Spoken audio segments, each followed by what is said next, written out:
can say this about season 4. It is going to be so worth the wait.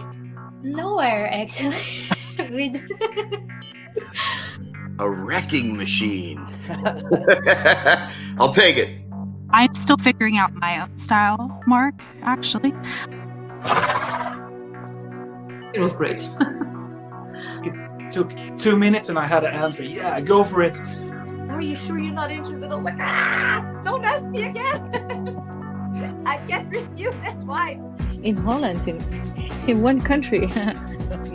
Here is the She got me so deep and underwater and I drank it. That's not good. You'll try chocolate from South Africa to Australia to England. It will taste so different. So it's been really amazing that it's been with you after 10 long years. The first title we were messing around with, we were going to call it Lockdown. And then after a while, we actually kind of realised, God, this is dragging on a lot longer than what we thought it was going to be. I didn't want to give people a reminder. Our bass player has a band. We were like, let's go on the road, man. But and then it just came to a screeching halt. We had to work on like how I was biting the carrot. Like I had to do it very purposefully, you know? You didn't want a weak bite, but you didn't want a bite that was too strong. Someone jumps the stage and one of our techs just body slams him to the ground and you can see me kick him. I guess I was too distracted. I was having too much fun. Never a bad thing. Hello, everybody. Hi, Jonah. Hello. Hello, Mark.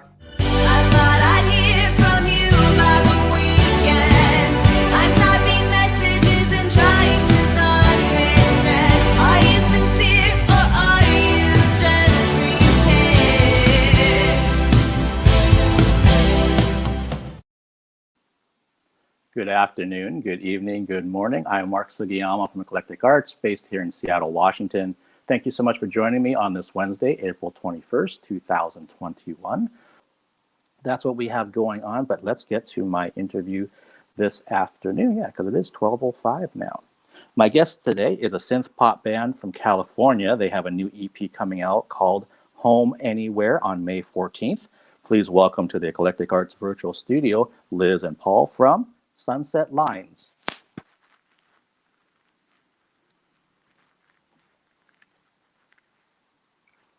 Hey, Mark.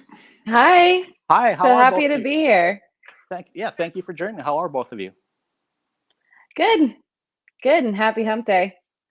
Yeah, happy hump day. Happy hump day to you. I have to tell you, like this little aside that every time I see your band name, I think back. I had to put like lines underneath lines.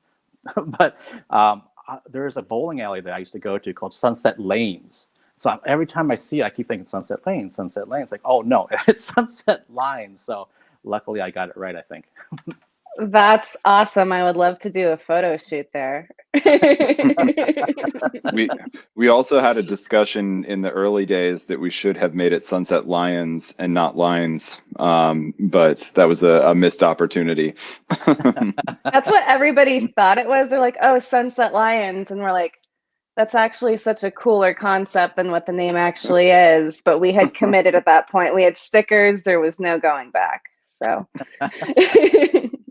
Okay, well, I definitely like that. It's when I see the name, I picture sunset, and I picture something nice and beautiful and positive, and I think that's really nice because that also kind of, at least on the surface, what your music comes across as to me. I'm sure lyrically there might be a little bit more depth to it. Actually, there is more depth to it, and we're going to get into that in a few seconds here. But back in March, you put out Unresponsive as the first track from the upcoming EP. What can you tell me about that song, how it was written, what's going on lyrically, and then the video that accompanies it? So Paul, I'll let you start with your first impressions on the song and kind of how it progressed, because I know you had some hard opinions throughout the way. Yes, so I don't want to say this to come across as a jerk, but I think when, so Liz is our primary songwriter, and so she will tend to go into the studio by herself and kind of just sit at the piano and come up with an idea, and then bring it to the band, and then we'll iterate on it and figure out, is this something that we can do that works for us? And Unresponsive was originally probably one of my least favorite songs that Liz had ever brought to us. We played it for like a few weeks and I was just like not feeling it. And our rhythm section, we had a really, so with COVID and everything else, like everybody's kind of moved. And so our rhythm section has kind of dispersed a little bit, but we had a really amazing rhythm section, Scott Smith and Ben Manning, and they came up with just kind of that feel and that sort of 80s texture that you were referencing, where it just like all of a sudden clicked, where it was amazing. And like it's an amazing song. Like Liz wrote a great song. I wasn't like understanding it, I think. And you know, that's really the joy of collaborating with other musicians and being live in person, to have kind of that experience and get sort of that input. And so that was kind of the early formation of the song, and then it just went from there. Yeah, and so to piggyback off of that, and to Paul's defense as well, I do write most of our songs together on a piano. Like that's usually where things start. And so usually when I present a song to Paul, it's just another Liz piano ballad. So this was one of several. So, you know, he has to take this and then put on his producer hat, which, you know, he acts as producer on all of our songs, and then take that in a different direction. In this case, like the rhythm section like had a great part in doing that.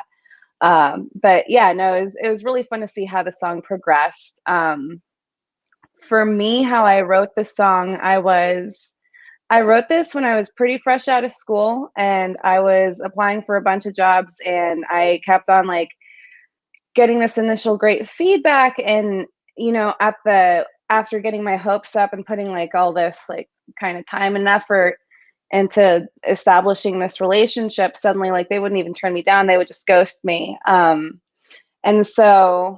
before this song, it just, you know, for the past, I think, several years, I've taken a lot of pleasure in writing lyrics that have a sense of duality. So I love taking something very basic or very mundane or just something personal, and then, you know, writing about that, but flipping the lyrics so that it sounds like it's something completely different. So just kind of feeling down in the dumps, I wanted to write a song about, you know, how I was feeling ghosted. But I didn't want to do that in the sense of like trying to establish your career, finding a job or anything, you know, because it's not sexy. You know, so turn that into like an unrequited love song. And then also just to Hey. So sorry about that. I think we got hit with a random little blackout. Our entire apartment just went black for a little bit there. Yeah, no problem. I'm sorry. You probably figured out that I'm doing this on my phone, so I couldn't take your calls, but I could see your texts when they start coming through. So yeah, no, not a problem at all. I mean, you can't control that. Yeah, so sorry about that. Very unexpected. So yeah, sorry. Our apologies. I know you're live. Yeah, no problem. We have to call it power lines now instead of sunset lines or something. But Liz, you're telling us about the like lyrically behind Unresponsive and kind of where you're going with it and duality in your lyrics, and if you want to continue. Oh yeah, no, I was just saying it was actually like, you know, being ghosted like in a professional setting, but, you know, kind of like turning that around and having it mirror, I think, the more common experience of people being ghosted romantically via all the apps and different, you know, various ways that we can be turned down by people these days. So yeah. And then at the same time, just, you know, taking something that's kind of sensitive, but turning that around and just kind of making it a bright pop song is something that I think is really fun to do. Yeah, so I think that was it in a gist before we got cut off. Okay, and it's interesting that you're talking about being ghosted, because I'm finding out just in the last 5 years that when it comes to communication, like let's say electronically through email or something, that I guess maybe I'm just an old person or something, but to me it's like if you can't do something, then at least let somebody know that you can't do it. For what, I don't even need to know the reason. Just I can't make this happen. But I'm finding out more and more often that if, like, let's say for example, publicist is really interested in doing an interview, I say, okay, great, here's my days and times, and then I don't hear anything, and then I follow up, and then I don't hear anything. So it's kind of like, do I just assume it's not happening then, or I don't know what to think. So in my sense, that's being ghosted on things, and it happens more often the further I go into this. So I'm not used to that. Yeah, I actually work in communication, so it's extremely frustrating. And I think sometimes it's hard not to take that like on a personal level, because it doesn't take that long to just get back to somebody. But I think, in general, and the more time that we spend online, it's easier to avoid confrontation or awkward moments by, I think, just kind of disappearing. And that's where it comes from. So. Yep. Yeah. That's what unfortunately I'm encountering. But there's been more people that don't do that than that do. So it's always that half glass full for me. So how did you end up producing the video that went out with the song as well? Was that especially during quarantine time?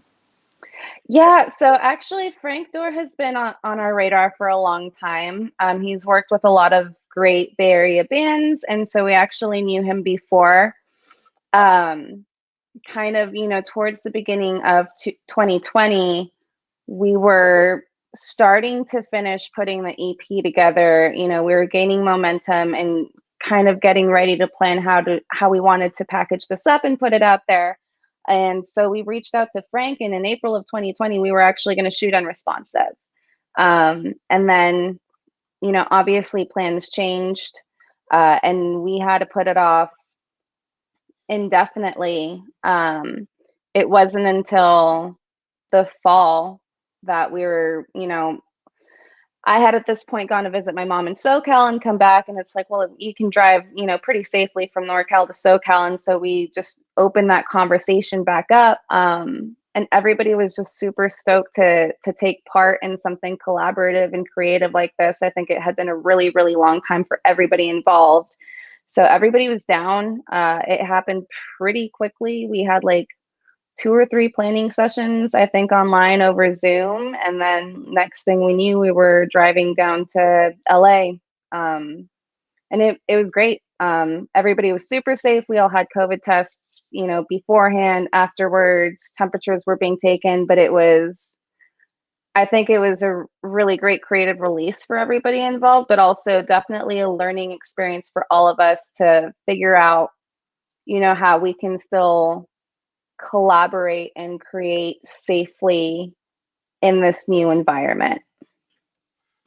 Oh. And I'll just add also, it was such a great experience. It was one of the few like really fun things we were able to do in 2020 in terms of music and just collaborating with other artistic folks. And so Frank Dorr was the producer of the video, and then Carmen Yvette was Liz, what would you say? Producer. Carmen's? Yeah. Also the producer. And then we worked with a really fantastic group of people called Light Riders who did, if you see the video, there's a really cool background with like a light panel that they spent 12 hours like custom assembling for the video. It was like a giant light bright sort of thing. And so it was really cool. And we were just in like a small warehouse in LA, and it was really cool to kind of bring everybody together. And like Liz said, everybody was pretty stoked just to have the opportunity to work on something like that again and not be quarantined at home. Yeah. Light bright is such a good way to put it too, Paul. That's exactly what it was like. It's just the most giant, intricate light bright you've ever seen. And I know exactly what a light bright is. So, hey, I totally understand the reference. And isn't it interesting that during this time, and it's been not just yourselves, but many, if not all of the other guests I've talked to, that when they got a chance to do what they love again, on some level, in this case, making a video, how much they loved it, how much it kind of rejuvenated them and got them thinking, hey, we're going to eventually get past this and be able to do exactly what we want to do prior to, early 2020. Yeah, I think, we were, as we just mentioned before, early 2020, we were gaining all this momentum. We were like playing live shows. We were excited to put this out there. And then all of that ended very quickly. At the same time, you know, our bandmates dispersed as well. We have just relocated ourselves recently, so it's not like we can put the band together after this and just pick up where we left off. And so I think knowing that we kind of switched into this like video production mode in terms of creativity during the pandemic, just to kind of like fill that hole of performing live.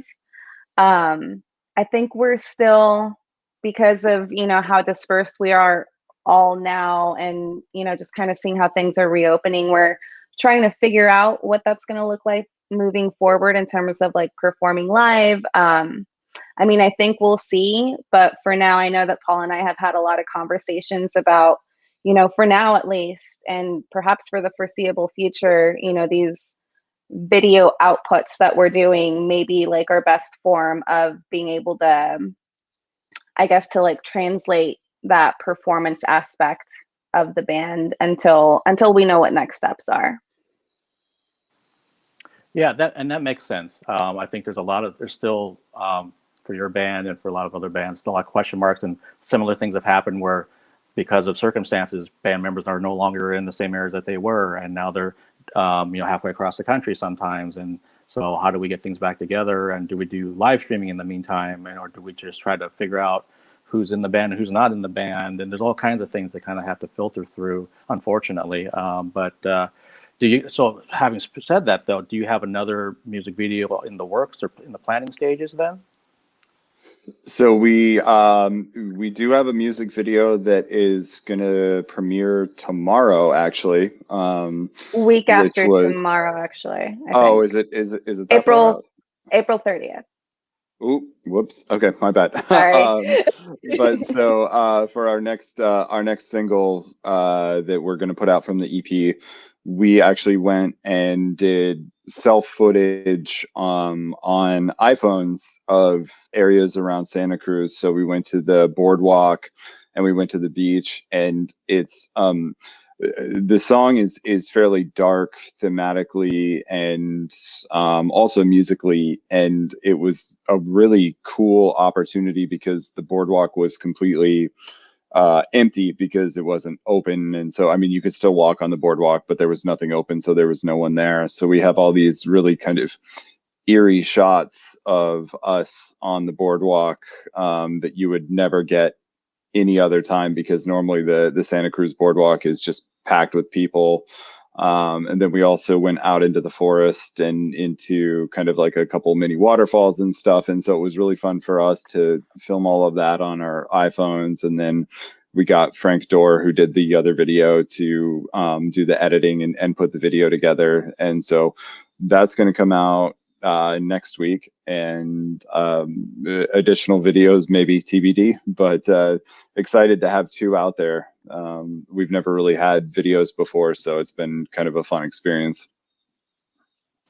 Okay, yeah, that's awesome. So again, for folks watching this, you can check out the new video next week then. And I'm curious too, you know, Paul was saying earlier in the interview, Liz, that you tend to do the bulk of the writing and then you bring it to the band and then they kind of do what they do to it. Are you a writer where you like write prolifically and you've got 30 songs that you present to them? Or are you like, I've got 6 that I've been working on, here you go? It's kind of bipolar, actually. It depends on like what phase I am during songwriting. There are definitely times where, you know, I think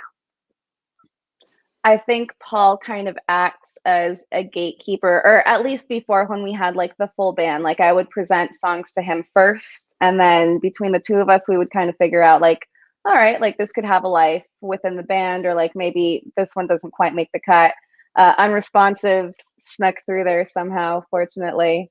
But yeah, I think for this specific EP, I went into the writing process a lot differently because we had previously lost our old rhythm section from the previous EP. So I wasn't really hindered in the sense of like, oh, I have to like write a song that I think that, you know, X, Y, and Z will like, or that they'll be able to perform correctly or anything like that.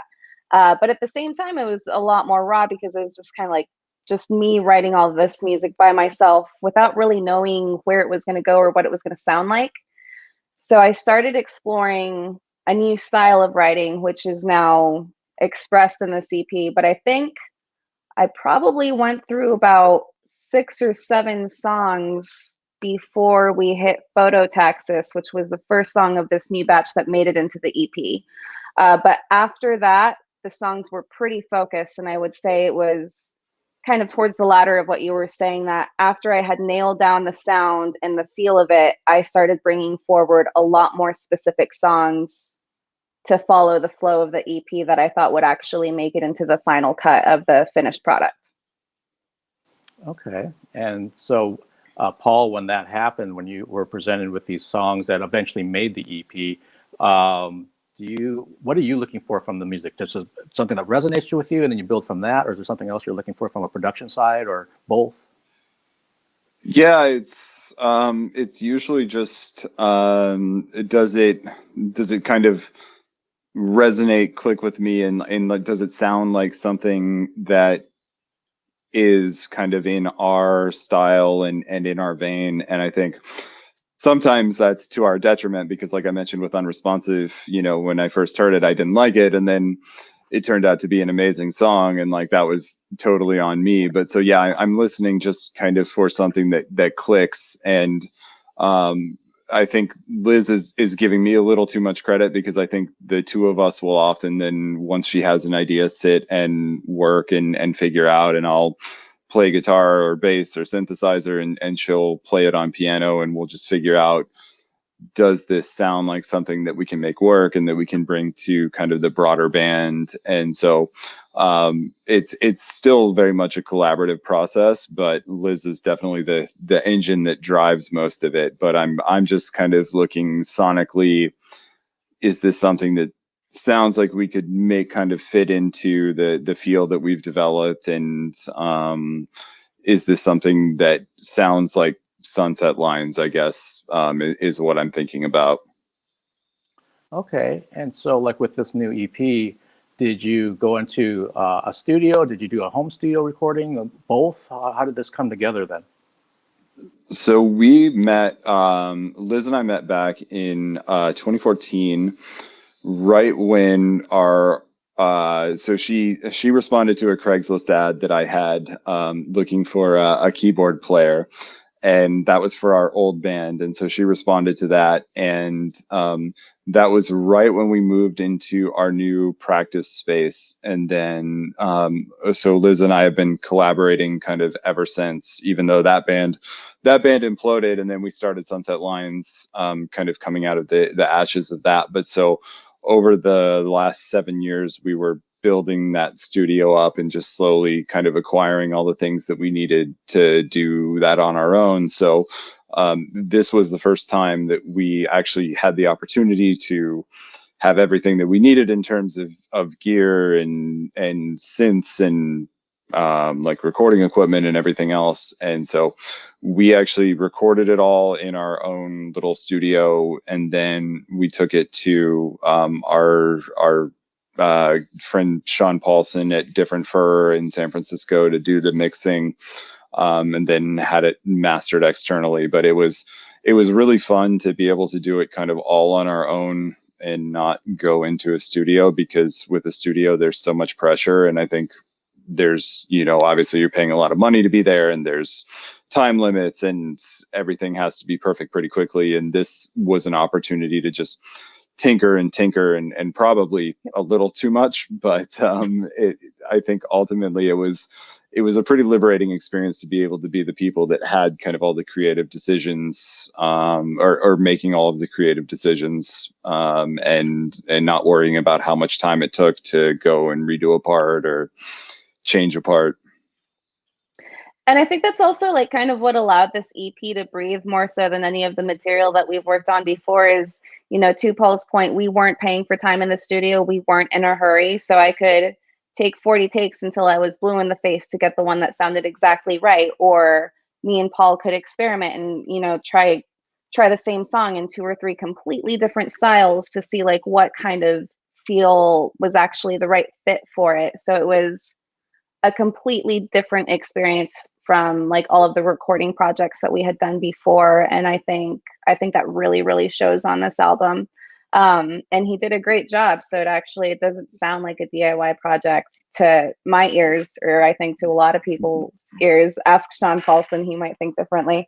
But yeah, no, it was just, there was a lot of work and like I think love that went into like creating that studio for us to be able to produce this kind of material over time. That's awesome that you've had a chance to continually build up the studio, and you got to this point where now we can kind of reap the rewards in the sense that you have all the time. You can, like you said, you can experiment with things, and then when you get to the point where this is what we want, then even if you're not really 100% with that take, you can go back in there and do it, tomorrow. You can do it a week from now until you really get it the way you want. So that means when the fans hear it, they'll know this is what you wanted to put out to everybody. There's nothing that got rushed. There's not something that like, producer in your ear telling you should actually consider doing this type of song and changing it to that. It's like, no, this is what the band wanted to put out, and it's authentically Sunset Lines. Exactly. Yeah, and it's a really nice experience having just been in studios before, and the amount of pressure that you feel knowing that you had 2 days to capture everything and you booked that 4 months in advance, and now we can get pretty close to the level of fidelity that we would get in the studio, but now we have all the time and all the takes, and we can actually like really make this ours versus kind of a rushed sort of effort is awesome. And so yeah, for us, the model of recording it ourselves and then having someone else do the mixing just really worked great. We're not really good at the mixing part of it, so having like a really good engineer to do the mixing and then having someone to do the mastering is like a perfect handoff for us. Okay, great. And just to kind of wrap this up, because I know we are, you have schedules to keep. The title "Home Anywhere," is it literal, or is there some other things going on? Because Liz, you mentioned duality in your lyrics. So is that the same thing with the title, or is it very literally like you can be home anywhere based on where you're at? I think it's kind of the latter. I think a lot of the different lyrics that I wrote for this song were based on different parts of the world that I was in at the time, or also like emotionally. And I think, as the pandemic hit, a lot of us left our homes, like we had to find new homes. So I think it's a little bit metaphorical in that sense that, as long as you're surrounded by the right people or the right environment, like you can be home anywhere. That can be your apartment, that can be a room at your parents' house, that can be a hotel abroad. Yeah, I know that's like a really large umbrella, but No, it makes sense. And like you said, I think during this last year, a lot of people, their homes, they have had to change them just out of circumstance. And depending on what's around you, and also some new things that can be really positive about that new location, or in some cases, maybe it's something that's temporary because you had to maybe just do what you needed to do just to get by. Everybody understands that. So I like the title. And again, for everybody out there, Home Anywhere is going to be dropping on May 14th. So it's only a few weeks away. And Liz and Paul, thank you so much for taking the time. I'll make sure to edit out that gap where we had the power outage. But if you want to come back on and talk about the second video when that drops, or that's coming out next week, so maybe sometime in May when everything in the EP drops, I'd love to reconnect with you guys and talk about all the 6 songs that are on it. And we can kind of go from there. But I thank you again for taking the time, and I wish you every success with the music and the band, and definitely stay safe down there. Yeah, that would be great. Thanks so much, and again, sorry for the power outage. Thanks for rolling with it. Thanks so much, Mark. We really appreciate it. Thank you. Have a good day down there. All right. You All too. right. Thank you. Bye. Okay. Bye-bye.